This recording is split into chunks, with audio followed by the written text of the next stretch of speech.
Hold up, G. Drop that beat. Yo, what up, guys? It's your boy T. That was blazing in sports. Yes, of course, I am back at it like a crack addict. Dropping that beat on you guys one more time. We're going to get into it. Let's go. Okay, guys. Let me raise it a little bit. Alright, guys. Welcome to the loop. It's me again, your boy T-Dub. Shout out to everybody to get a chance to catch this live, this work, or catch this on the replay. Shout out to my girl in the building. I just saw my phone spent on me. La La D, the one, the only, the queen, the sweetest of the sweet is in the building. My boy, the underrated darkness, the expert genius. Yes, sir. What it does. The member of the family. What it does. Let's get it. Alright, guys, listen, we gotta talk, man. You already know. Listen. I said, look, John, so listen, we already gotta talk about this, you know? There you go. We gotta talk about AJ. We gotta talk about my boy Deontay Wilder. We gotta talk about Errol Spence Jr. We gotta talk about the welterweight division. We gotta talk about what's happening and what's happening right now. So, turn the music down just a little bit. All right, guys, welcome, man. I appreciate it. I'm glad you guys bear with me. Your boy T-Dub and handling some things on the back end. Definitely trying to bring you guys better smoke. Let's get it. Let's inhale and exhale till we get the full contact of this work. Guys, you know what? But before we get to it, I want to touch on a couple of things that I saw before I went live. One of my favorite basketball players of all time, to me, probably one of the originators of the tricky movement is my boy Allen Iverson. Shout out to my boy AI is what we used to call him. Remember when he had the braids? I remember when Allen Iverson used to do the commercials, right, about his new moves. I think the first one was a crossover, and then the other one was like a behind the back pass where he would spin and throw the ball back that way, come around, catch a crossover, and go. Allen Iverson was definitely one of my favorite players. Michael Jordan was the favorite player of all time, but AI is a guy that inspired me to try to have better handles. That was Allen Iverson. But some good news about Allen Iverson, guys. We know he had his ups and his downs, highs and lows. Somebody must have been with this man very smart, or either he did it himself. 10 years from now, when Allen Iverson turns 55, because he has a trust fund with Reebok will be signing over this man $32 million. And then you can say this, well, that's 10 years from now, and that's not right now. Wait a minute, pump your brakes like you just got them done at Midas. Until then, Reebok is giving him $800K a year, and when he turns 55, they dropping 32 M's, and I'm not talking about M&M's, I'm talking about the millions for Allen Iverson.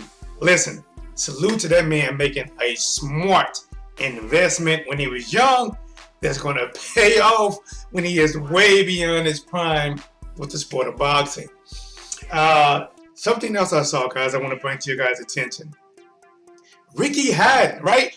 Ricky Hatton is one of them guys, in my opinion, he just cannot get over the loss of Floyd Mayweather. I done seen too many videos lately and a year or so ago where he's talking about either he was cheated somewhat in the Mayweather fight or he would beat Mayweather. Now he's saying this. He's saying the Ricky Hatton that beat Costa Zoo would have beat that Floyd Mayweather. He said, listen, I'm not trying to say I am better talented than Floyd, but I would have beat him on that night. And I have to say this to Ricky Hatton. I may not fall on his ears. But if so, Ricky Hatton, I'm going to say this.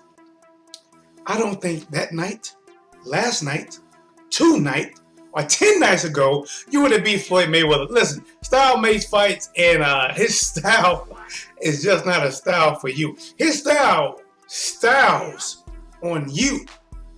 Check, cook, left corner, bow. Ooh. All right, guys.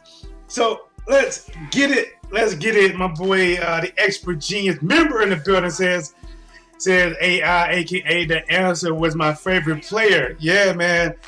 He says, salute to AJ. You gotta give credit where credit is due. Lala, the expert genes underrated. Yes, yes. Listen, if you're in the building, do me a favor, go and smash the like, put some love on it. Now, I'm gonna talk about Anthony Joshua, right? I have to admit, my ears has not been as close to the streets lately. Some of you guys know I'm dealing with some things with my son getting abused. Over at his mom's house, so I'm dealing with some things there, which taking up a lot of my mental time. But I go on YouTube still, and I'm saying, wow, it's like what happened to AJ? It's like they flipped the mattress on him. Like it used to be clean, and they flipped it to the other side, and the thumbs up are now thumb down. And I didn't catch the video live. I still only can find like a couple minutes of it. Matter of fact, let me see if I can find it. I'm gonna play for you guys now. He said Ricky has smoking yo-yo, man. Ricky has smoking something, bro. He on that Alpo. Let me see if I can do this. AJ speech at, who was it at? Watford, right? Watford. And what I know is he is catching, I'm gonna turn this all the way down, guys. What I know is he's catching a lot of heat. It's like a lot of his supporters are not supporting him anymore. A lot of his videos couldn't sneeze that many dislikes, are getting equal or more dislikes than actually likes. The comment section is flooded with people dogging Anthony Joshua, talking about Eddie Hearn better do this, he's blah, blah, blah. And let me play with you guys. I only heard that, I think, once when I was driving. I heard it one more time. I want to play it now because I haven't heard it since yesterday. It's only a couple minutes. But let me see if I can play this. From what I recall, I think he was reading someone else's words, but he also added in his own words. So let's see if I can. This is a good copy. Hold on. Let me do this. Oh, they're making some bacon and eggs. Okay, let's go. Listen. From today onwards, be proud. We can no longer sit back and remain silent on the senseless, unlawful killings, sly racism of another human being based only on what? Their skin color. We need to speak out in peaceful demonstrations, just like today, so well done, Watford. Inject the vaccine. We must not use a demonstration for selfish motives and turn it into rioting and looting. We need to be united in non-violent demonstrations. Show them where it hurts. Abstain from spending your money in their shops and in economies and invest in black-owned businesses. And that's for all communities. If you want to uplift yourself, invest in your own businesses. We have to engage with the youth. I completely agree with that. And put an end to black youth gang culture. I'm going to be real with you about gang culture. I'm down to ride 100%. But what you have to realize is done. It is done, trust me. Unless you want to be sitting in jail, spending years upon years of your only life that you have. Let's go. Thinking about, they can lock the locks, but they can't stop the clocks. That's all done because there's too much cameras, too much intelligence. All the OGs that I know are telling me, bro, it's finished. It's finished. Gang life is finished. And that's what we're saying. I know that I'm not promoting no gangster business. I'm a legit, straightforward hustler. That's just in my DNA and in my blood. But I know I'm taking my street knowledge and putting it into the corporate world. And I've gained a lot of respect in that sense. So anyway, gang culture is done. So where was I? We have to engage with the youth and put an end to black youth gang culture. This postcode war. How many houses do we own on that postcode that we're fighting for? Let's inject the vaccine. Every life matters. 100% I agree with that. But that does include black lives, and that's why we're here today. George Floyd, we're all aware of his name, was the catalyst in a list that is already way too long. But ask yourself a question. How does the looting for the latest flat screen TV help him or his family? How does burning down shops and taking another life stop the virus from spreading? And remember, the virus we're talking about is racism. That, ladies and gentlemen, is Anthony Joshua. I'm going to give you my take on it. I want to listen to it as good as possible. But shout out to my girl. I see she's in the building, the original member, Poetic Hills. Hit me on Facebook. I need to get like your shirt size or something. Shout out to my girl, Poetic Hills, the greatest commentator. I appreciate that. Now, when I listen to this from AJ, I don't get why he get all the hate.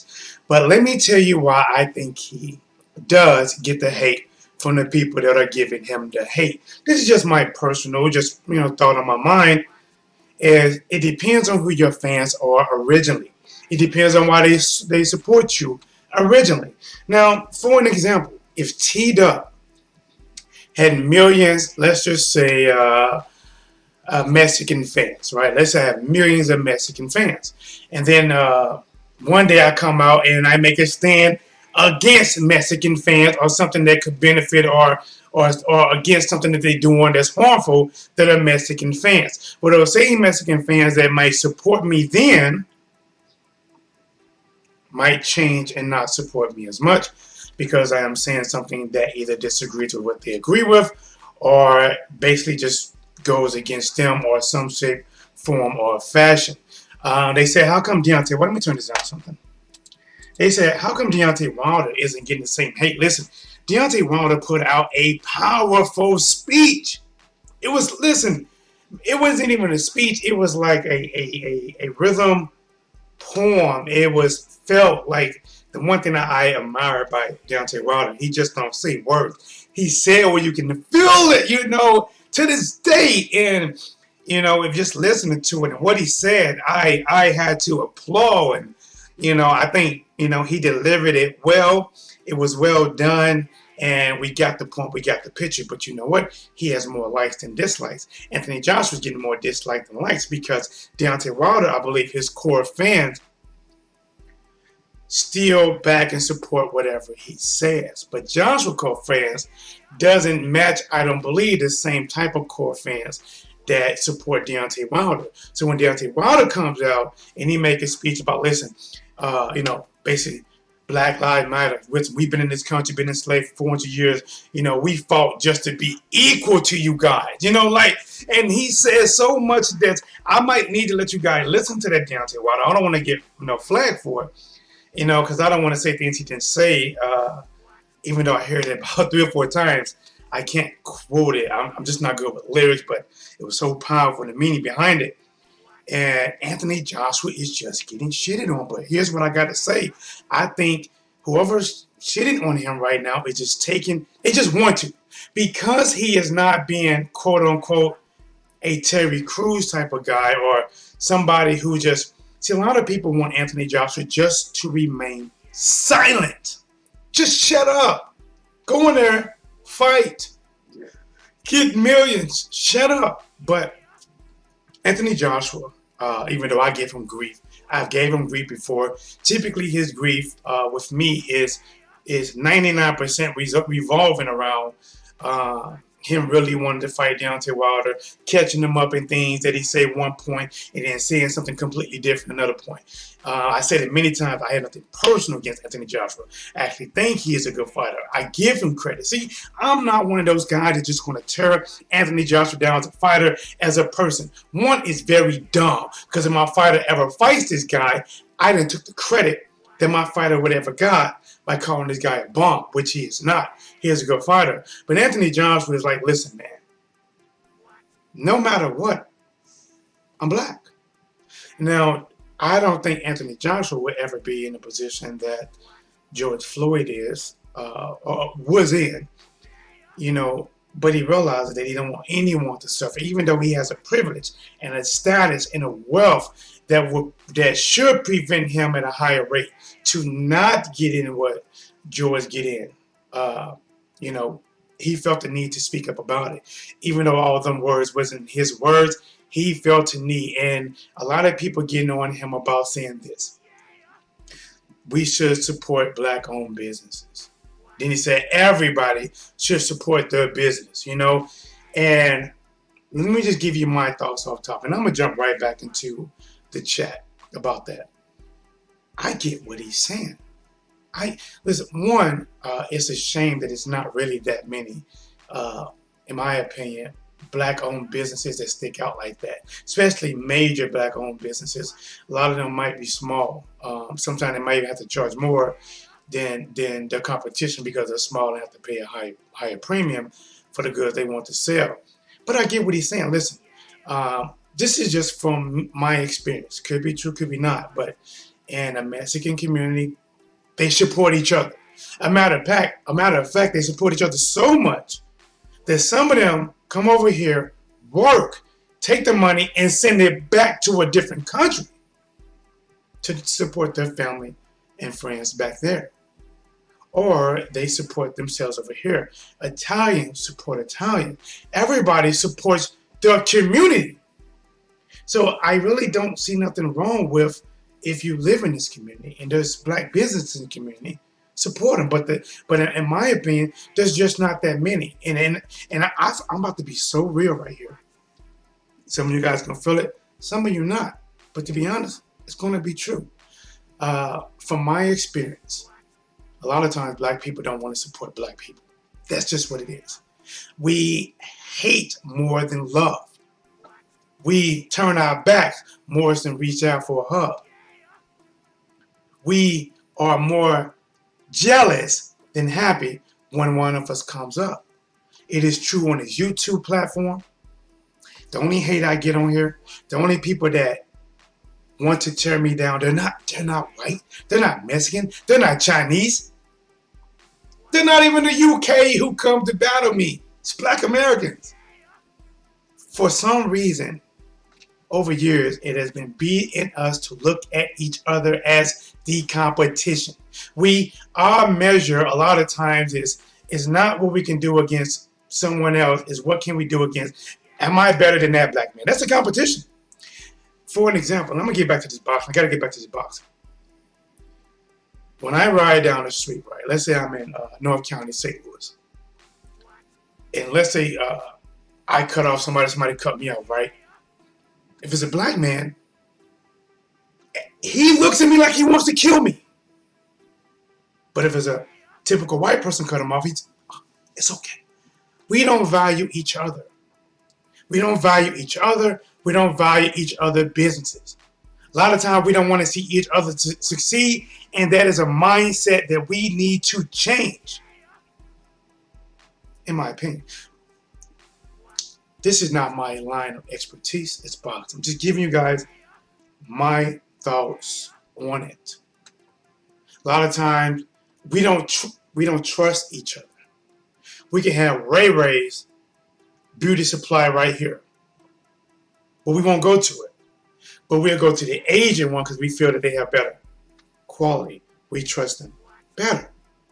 It's just, we need to change mindset. Listen, you get what I'm saying? Anthony Johnson should not be getting hate for what he done. He should be getting praise from what he done. He should not be getting dislikes because, listen, he's just standing up for a good cause. Something that I experienced racism. I've been through it. I know for a fact. Listen, that's how. And for a while they was trying to program that it does not exist. It's in your head. You want it to exist. It's not.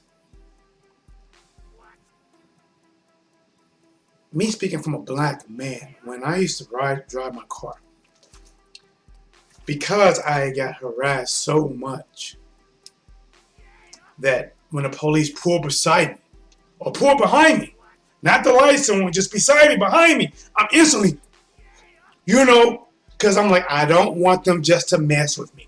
Seatbelt on, shoulder strap, and a lot of times they're looking at you. You know what I'm saying? They're looking at you. I remember I was in Maryland Heights, and I remember seeing a police kid behind me. I'm like, oh no, right? I'm like, is he gonna mess with me? Is he gonna mess with me? I make a left turn, he make a left turn. I make a right turn, he make a right turn. I make a left turn, he make a left turn. I pull over on the side of the road, and then he pulled over and turned the lights on. And he said, you know why I turned you over? I pulled you over. I said, no. He said, well, you were driving suspiciously and it looked like you was weaving. I said, no, I wasn't weaving. I just noticed when you got behind me, I switched over the lane, let you by, you jumped right behind me. Then I switched back over, you jumped right behind me. So at this point, I wonder why you follow me. I make a right turn, you make a right turn too. So I finally pull over, officer, and then you pull behind me and stop and turn your lights on.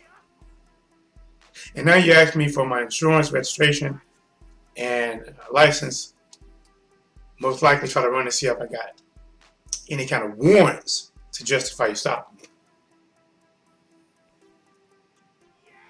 Obviously, he didn't get me with nothing. He said, all right, I'm going to let you go with a warrant. I'm going to do you a favor. You ain't doing me no favor. Well, let me get back to boxing. All right. Let me get back to boxing. I'm going to come back to AJ because, listen, I've been through it. So I'm trying to keep this more boxing. We're going to talk about it. Let me get back. How do I get back to my stuff? Here we go. Let's see.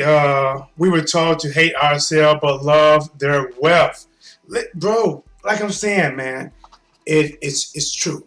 And the crazy thing, like I said, I'm not going to go too deep into it, until my thoughts go down that rabbit hole. But we need to change mindset about each other. We need to support it. And listen, and just because I'm saying support each other, it doesn't mean that you don't have to go spend somewhere else. Because believe it or not, guys, I love visiting and learning about different cultures. And to be honest, I don't want to be isolated to where I can't learn about. That's a Mexican culture. Let me learn about that. Or trying different type of foods, or Indian culture, or people from Colombia, or UK. It's not me. See, the thing is, I was raised predominantly by my grandparents, they were a black old couple from St. Louis, and then we moved to Arkansas for a while. But they raised me around black people, white people, country people, Mexicans. So when I grew up, I didn't know race. When I grew up, I didn't really know that there was a real difference till I was shown there was a real difference. Like I said, in this case right here, let me get back to boxing. Anthony Joshua, the people that's giving him hate is because they looked at him differently. They looked at him like he was not a different man, but in my opinion, they looked at him like he was a different black man than the typical black man. But now that he's standing up for black men, he is probably looked at like you are no different and no better than those black men that we don't like, that we thought you were different from. And I take my hats off to AJ for speaking. I know he's dealing with an injury right now. Definitely hope he has a speedy recovery. We'll see what happens from there. We see how many supporters will still back him, and they still should back him, because in every community, think about it. If you're Italian and you watch this, do Italian support Italians. Now, just because you support each other, it doesn't mean don't shop anywhere else. It doesn't mean that. It doesn't mean that you're Italian, that you can't go, support Mexican things or buy Mexican things or buy Irish things. It doesn't mean that. It doesn't mean that. It just means you recognize who you are and you support your people. And as black people, we should recognize who we are, support black business-owned people, but also support other cultures if that's what you want to do. But a lot of times, my experience, we support other cultures and not black-owned cultures. That's the difference.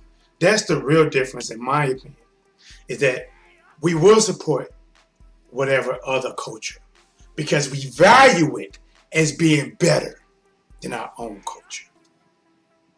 Some agree, some disagree. Hey, you're entitled to your words. It's just my opinion. And remember, my opinion came from my experiences. Your experiences might be different. And you know what? You are entitled to agree or disagree with your boy T-Dub. But let's go ahead and shift gears for a minute. Errol Spence Jr. said, listen, man, I'm ready now. I'm on weight right now. I don't want no 2-0 match before Danny Garcia. I want that smoke right now. And what I want to ask you guys is some of the things he said about Keith Thurman. He was like, listen, I tried to fight Keith Thurman, basically before I was a champion. I tried to fight him before he fought Jose Lopez, but no, he decided to fight Jose Lopez and then fight Manny Pacquiao. Right now, he's just a contender looking for a title shot. He brings nothing to me. I need him for nothing right now. I want Danny Garcia Manny Pacquiao, Terrence Crawford. Question: does Keith Thurman bring value? Does he bring value? Comment below and let me know. My opinion is yes. He does bring value. Does he bring a title? No. But Keith Thurman has always done well when it comes to ticket sales. He has always done well with being a popular fighter. He just came off a loss, a very good, exciting fight with Manny Pacquiao. And if you fought Keith Thurman and beat Keith Thurman, even though style make fights, and they do, they will look at however well you do against Keith Thurman is how well you would do against Manny Pacquiao. Now, me and you both know that doesn't even matter. Style makes fights. Listen, we know this. We're not dumb. We know Manny Pacquiao and Keith Thurman don't fight alike. They don't look alike. They don't talk alike. They don't dance alike. Hell, they might not even like the same food. But people always judge how you perform against this fighter to how somebody else performed against this fighter. And they say who will perform better against that fighter is a fighter that will win the fight. Mayweather beat Ricky Hatton in 10 rounds. Pacquiao beat him in 2 rounds. Pacquiao beat Mayweather. They beat the same. They got a common opponent. Like Ricky Hatton and Floyd fight the same. Like Mayweather and Pacquiao fight the same. But I'm going to tell you this before I get to this chat. I'm going to tell you this right here. As you smash that like button. Even though before the accident I favored Errol Spence Jr. to beat Danny Garcia by decision in a close fight, still, I'm telling you right now, don't sleep on Danny. Don't sleep on Danny. Don't do it. Don't do it.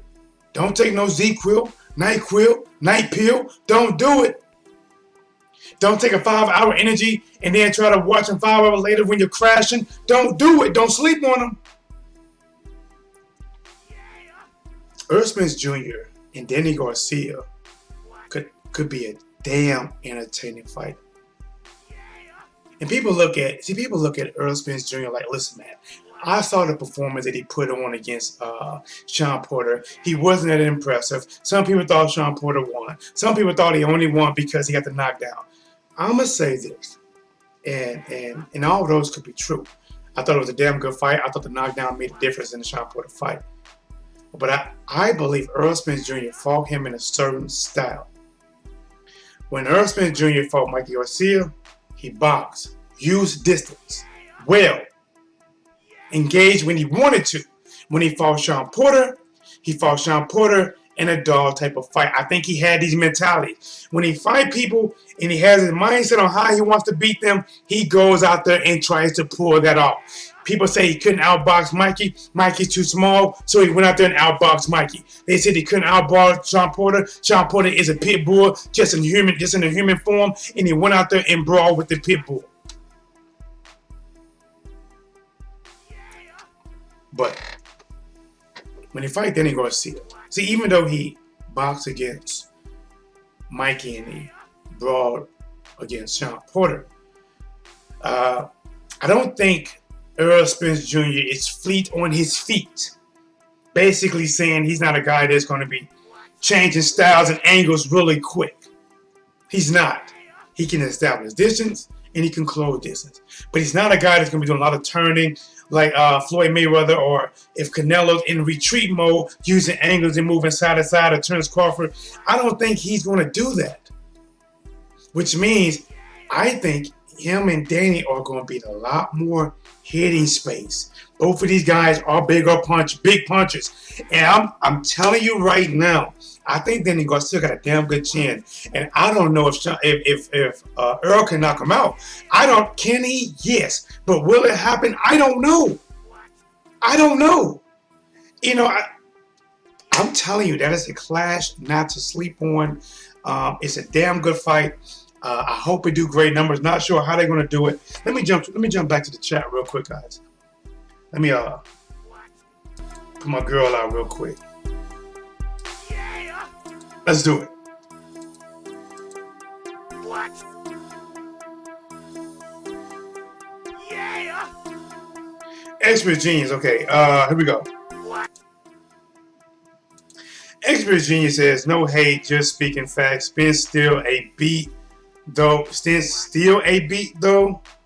He would stop Danny? Oh, he's saying he's a beast, though. He would stop Danny?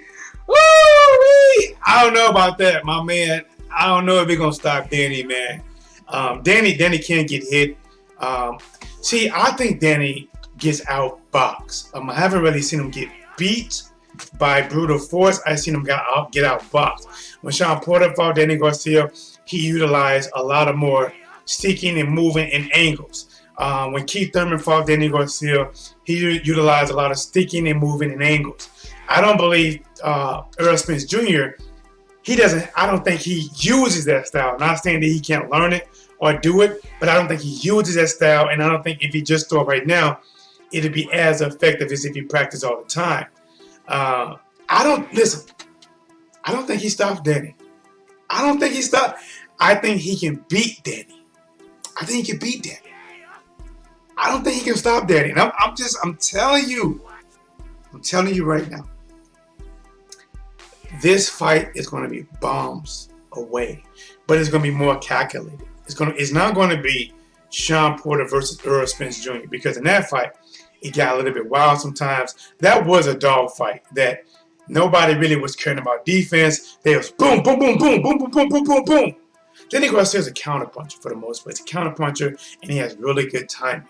I don't think he just wastes shots. Sean Porter put a lot of aggression on you, a lot of attack on you, a lot of smothering on you, trying to make you uncomfortable. And he just throws a lot of shots. A lot of them is not really perfectly timed shots, but they just stay thrown.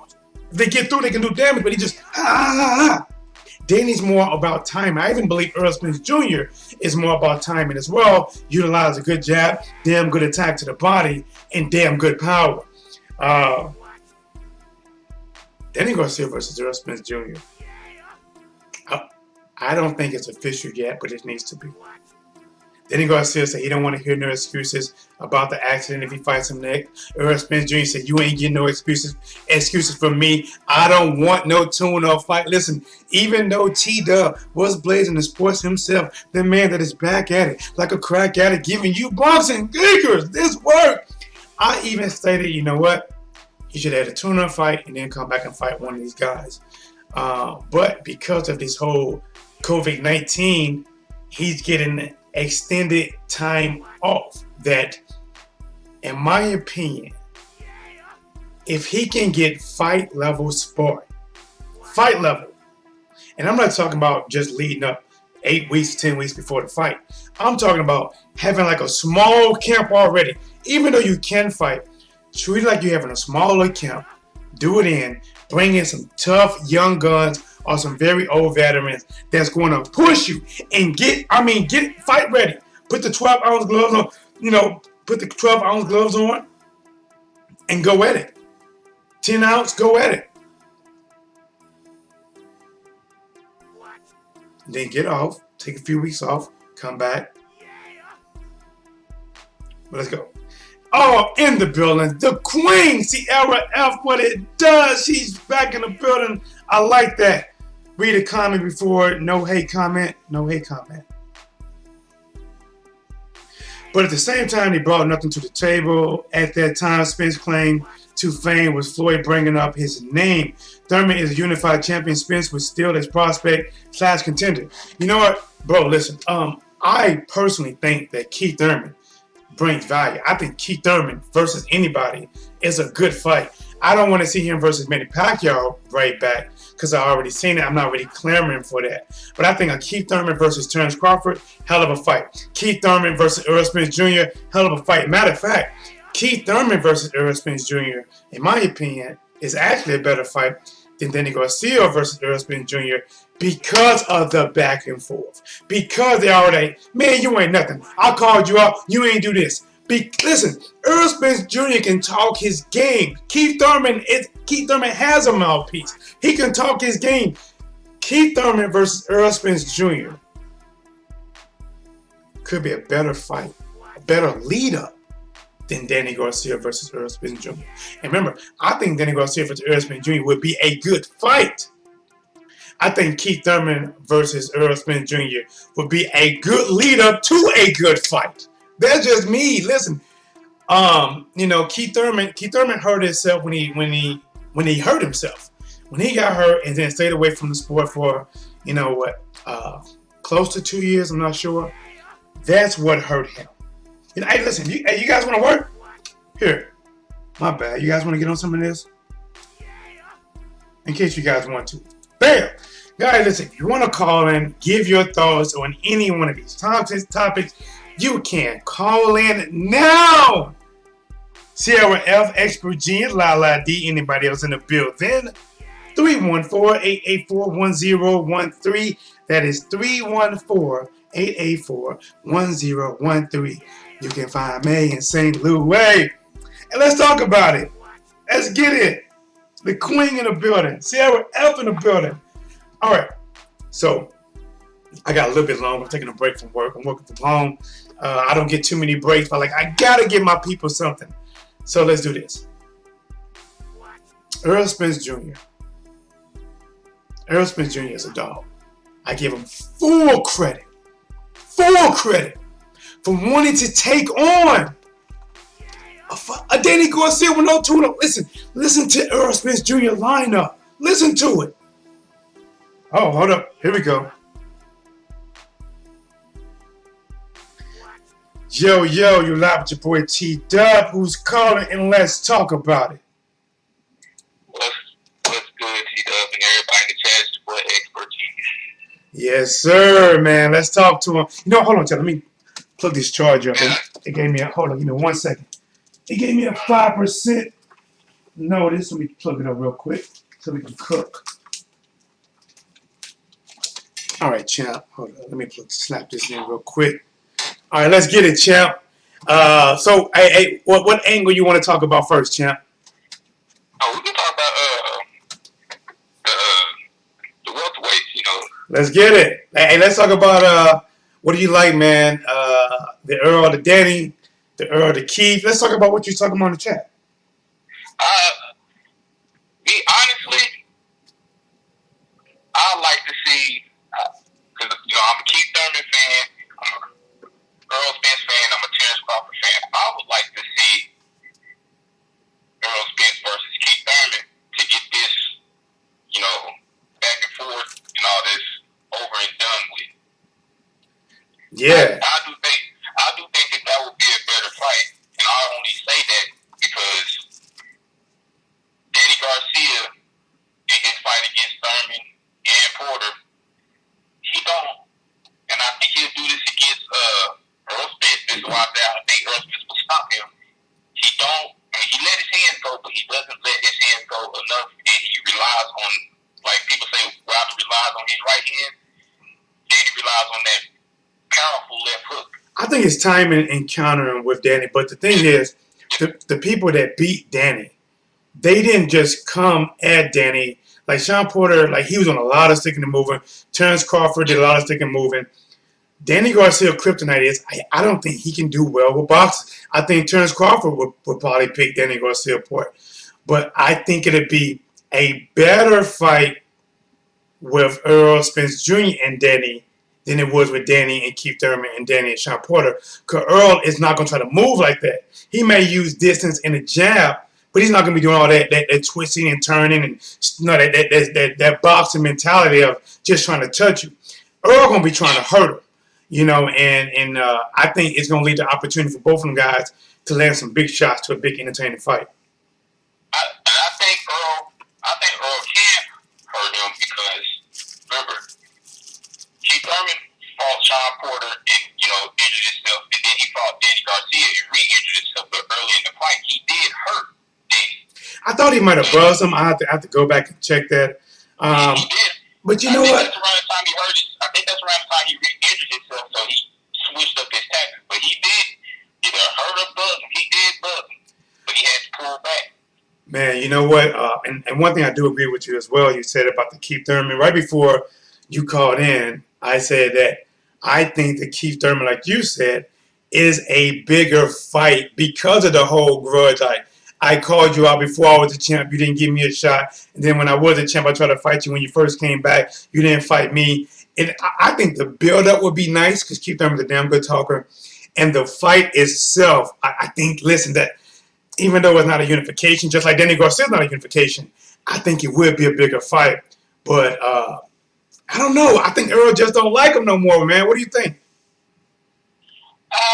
He don't want to fight him. He wants to fight Danny, Pacquiao, I don't think it's Crawford. I don't think it's that he don't want to fight Keith Thurman. I think it's more of, hey, now the shoe's on the other foot. Right. You did this to me, so now, hey, how you like it? I'm doing it to you. Right. But see, then, but looking at Keith Thurman when Errol Spence Jr. first called him out, at that time, I don't think Errol Spence Jr. was he was improving at that time. He was right. 19. Yeah, he was improving. 16 or 19 fights in, and everybody knew it was setting up because Thurman was Floyd's WBA mandatory before Floyd gave up the WBA belt. And when that was coming about, he was like, hey, you fight Errol Spence. And if you beat Errol Spence, then I'll fight you. And everybody, oh yeah, he should fight Errol Spence. He should fight. It was that was my problem what I had with Floyd fans. It was like anything Floyd said, y'all went with. Just because Floyd said he should fight Errol Spence, y'all went with that. And at the time, Spence wasn't proven. He was improving, and I remember that. I remember when, because Keith Thurman was one of that Floyd Mayweather smoke, and then he'd tell him, like, I'll tell you somebody's fight. And that's how Earl, and a lot of people, like, who was Errol Spence? You know, and it brought attention to a lot of people to Errol Spence Jr. And then when Errol Spence Jr. started calling out Keith Thurman, that's when a lot of people took notice. But then Errol Spence Jr. said he wanted to fight him when he first came back. But see, again, I don't think if Errol Spence Jr. would have fought Keith Thurman when he first came back, when Keith Thurman fought Jose Cito Lopez, I don't think Keith Thurman would have got the first, not Keith, but Earl would have got the full credit. If he had beat a Keith Thurman that was off for almost 2 years, you know, flute blowing and getting married and come back, and he fought his first fight back against Errol Spence Jr. at that time, which truly has had man down, the baddest welterweight on the planet. And if Earl beat him, I don't think he would have got that same credit. You know, I don't think so. Go ahead. I would have gave him the credit for beating him because even with the elbow injury of Thurman, it was his choice to come back. Yeah. Errol Spence don't get credit from most people for beating Kell Brook because he fought Golovkin and messed up his eye, and then Thurman messed up his other eye. I give him full credit. At the same time, he wasn't really supposed to come back, but he wanted to come back. But that was his doing to go come back early to fight Errol Spence. So we can't blame Errol Spence for, beating him and like, that wasn't the real Kell Brook. Hey, it was the real Kell Brook that night because he chose to come back. You know, I haven't, well, maybe I haven't been on those sites, but I haven't heard many say there wasn't a Kell. To me, in my eyes, Kell Brook. It's a lot of Spence haters out there that won't give him credit for Kell Brook. Well, I give him credit because from what I remember, Kell Brook did not want to face him as a mandatory. He was looking to avoid him. Matter of fact, he went up to fight Triple G instead of fighting his mandatory Errol Spence Jr. And then, I'm gonna get to the difference between Kell Brook and Keith Thurman as well. And then after he fought Triple G and he had his surgery and he got healed, and he came back and then he fought his mandatory Errol Spence Jr. But at one point they were talking about he was talking about not even come back to welterweight at one point. Like I said, in my opinion, Kell Brook didn't want to face him. But then when he was forced to actually face him, I thought Kell Brook in the first half of that fight did very well, boxed well, looked good. Didn't really have no crazy time off like that, to be honest. And then Errol Spence Jr. just broke him down and took over that second half and ultimately stopped Kell Brook. When we talk about Keith Thurman, I think Keith Thurman, got injured, got married, then it was a point that we didn't even know he was going to come back. He blown up, he got fat. He got too complacent. He way too complacent, and then when he fought Jose Cito Lopez, remember, even in beating Jose Cito Lopez, because the fight was as close as it was, and Jose Cito Lopez had the moments that he had, people were saying that Keith Thurman wasn't the same. They didn't give Jose Cito Lopez the credit of pushing Keith Thurman. They knocked it that he just wasn't the same fighter anymore, which goes back to if there was Errol Spence Jr. from that night and beat him that night. Would he got credit? Yes, but it wouldn't have been that legit credit that he should deserve if he beat Keith Thurman. I've said that Keith Thurman wasn't the same when he fought Jose Cito Lopez, but when I said that wasn't the same, I also said, man, if that would have been Danny Garcia, Sean Porter, Pacquiao, Spence, Ugas, or anyone else, he would have got stopped. He was lucky that was Jose Cito Lopez. Because that would have been anyone else, he would have been stopped.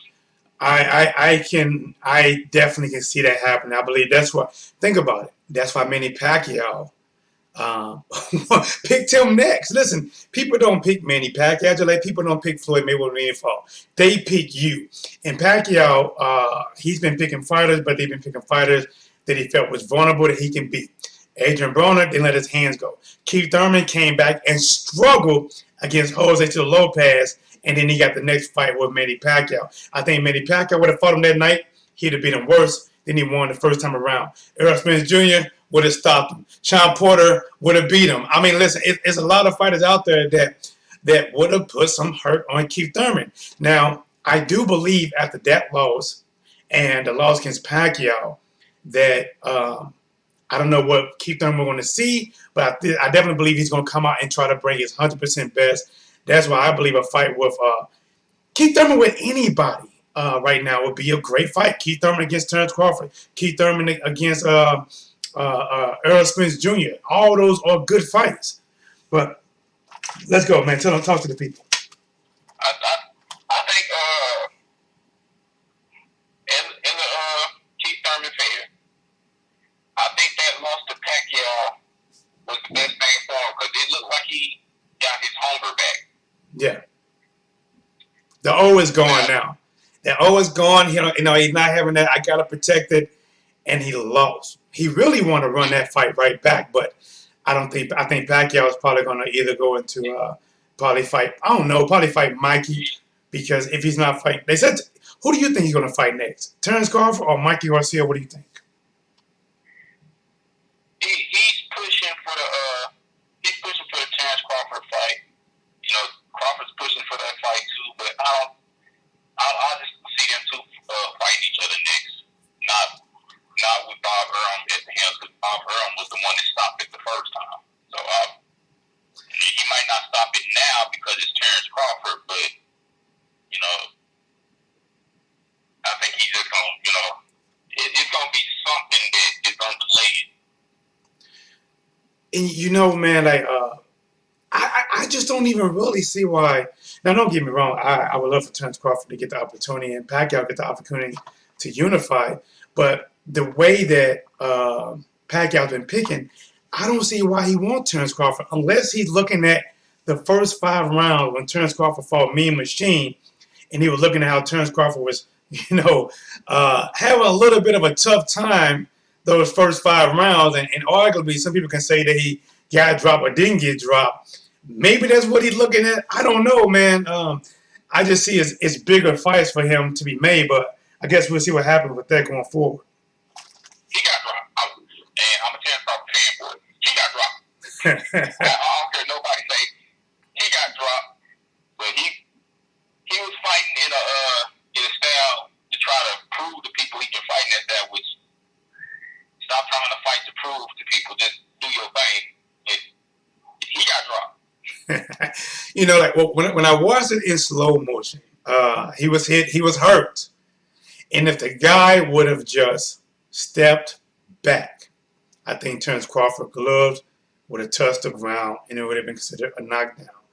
But because the guy actually looked like he may have given him a little push when he was already hurt, I think that's why they didn't call it a knockdown. He should have just stepped back.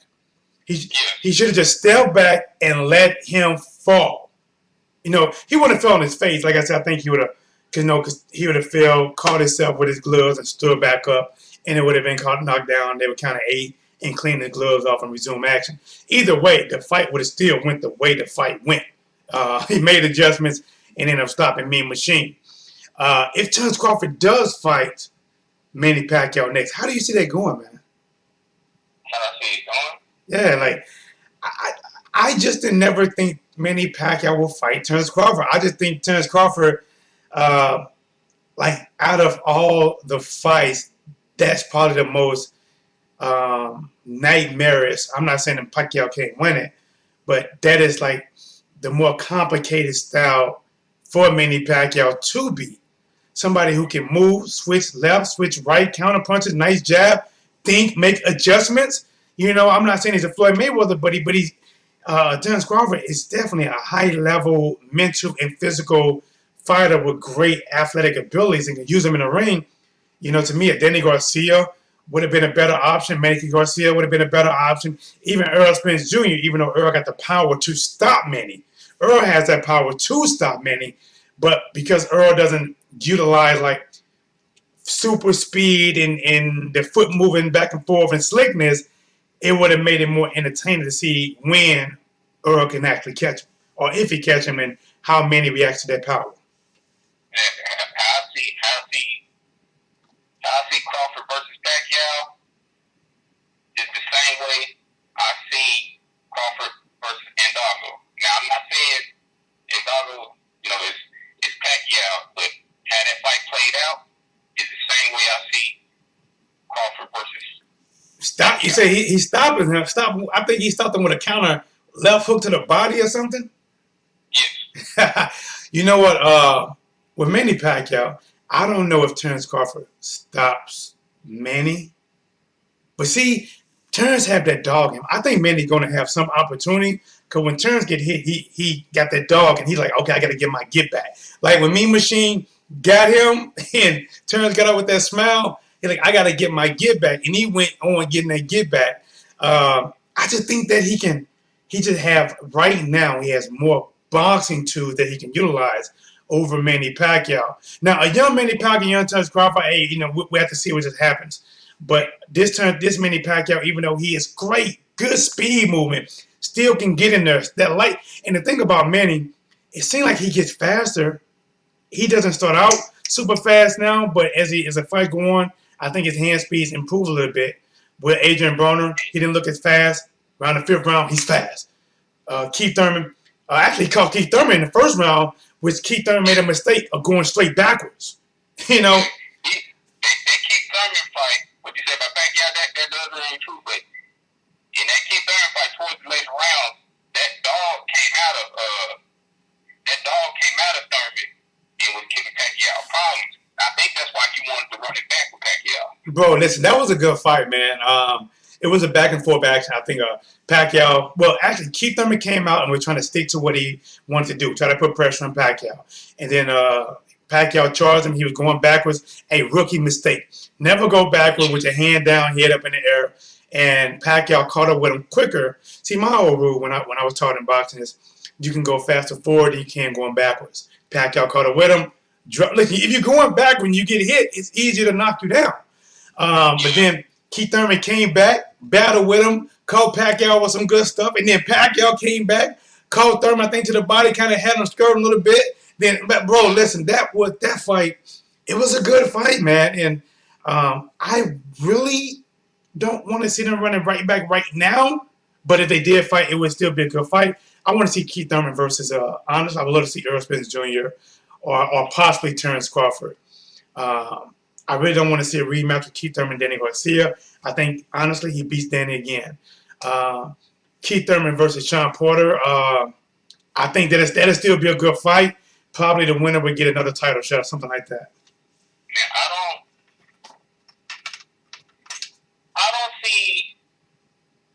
don't see Danny beating Thurman again.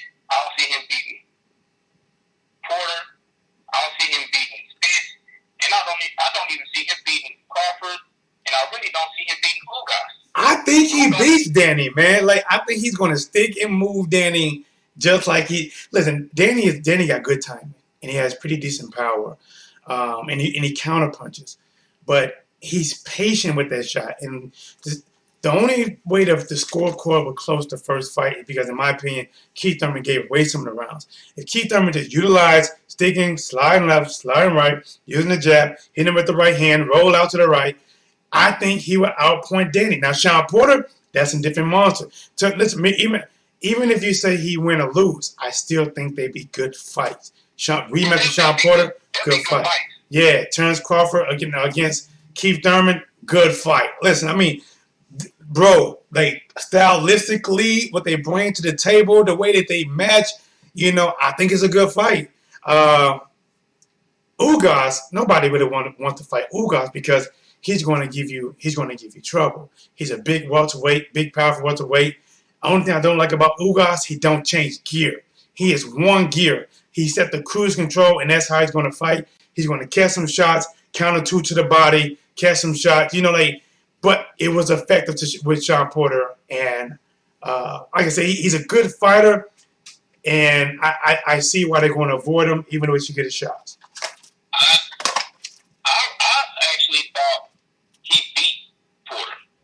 I thought he edged it as well too. I say this: it's a fight that could have went either way. I'm gonna say that if Ugas would have won, I wouldn't have been shocked because I thought he had more moments. I thought Ugas did the best job of neutralizing the inside attack by Sean Porter.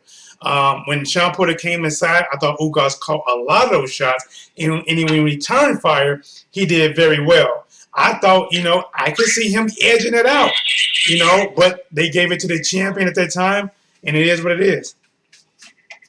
Yeah, I know that hurt him because he's been wanting that Spence fight. He ain't really just been vocal about it, but he's been wanting that fight. But that was the setup for him to get it, and the judges wasn't on his side that night.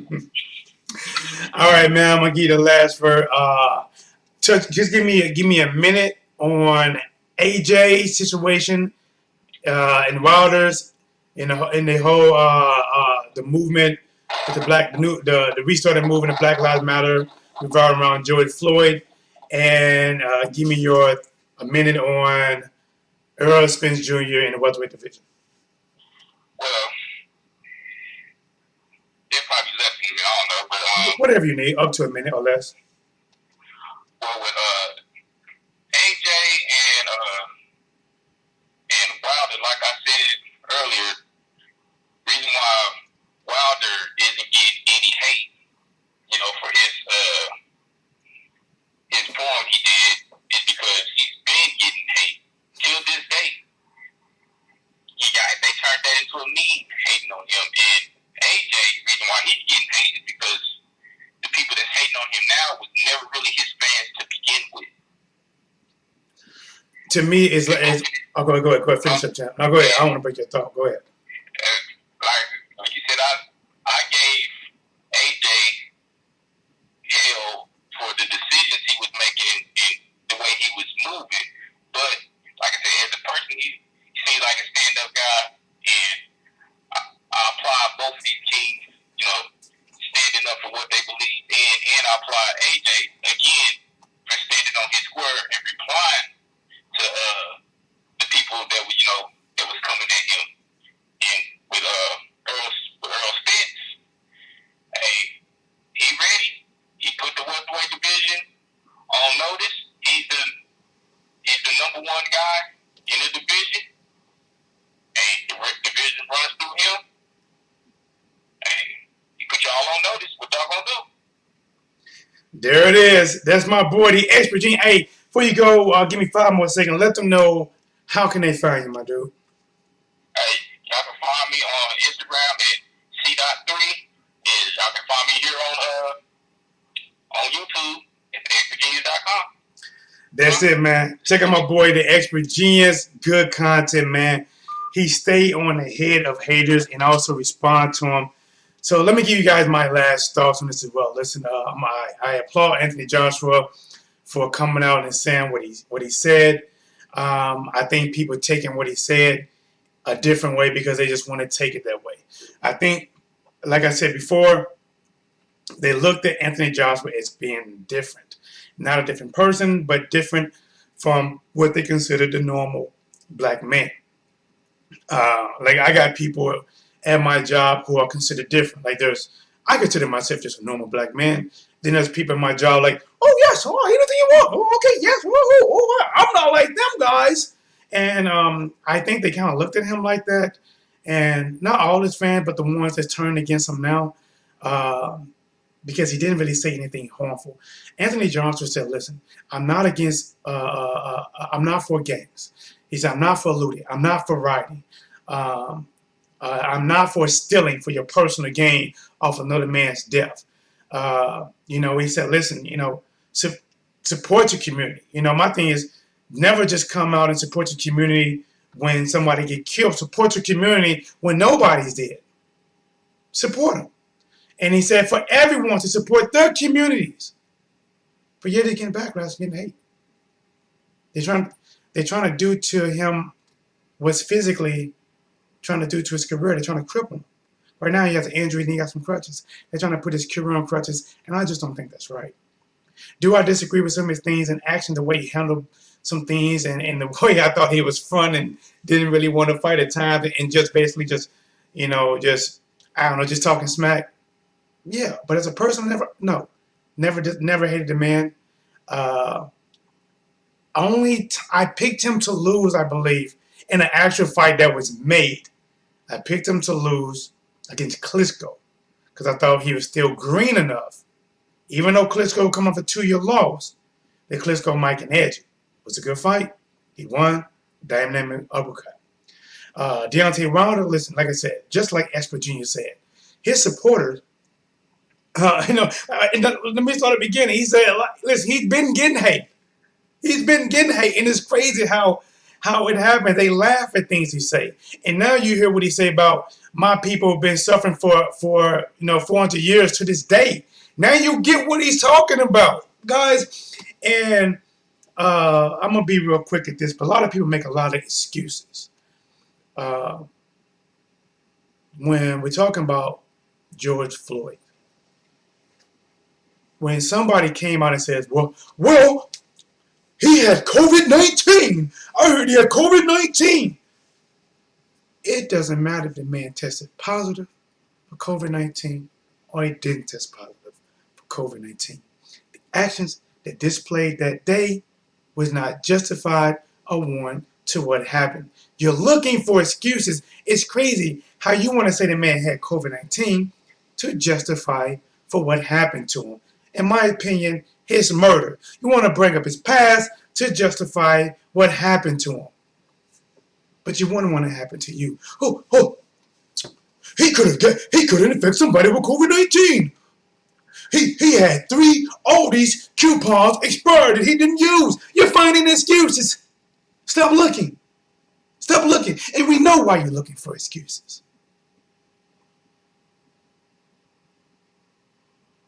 Now we talk about the welterweight division. We talk about boxing. Welterweight division. But listen, man. When boxing was going to what a lot of people consider a low. I should be back at work right now. I'm actually 7 minutes over, but I'm going to get back to it. When boxing was looked at as being a low, UFC was on the rise.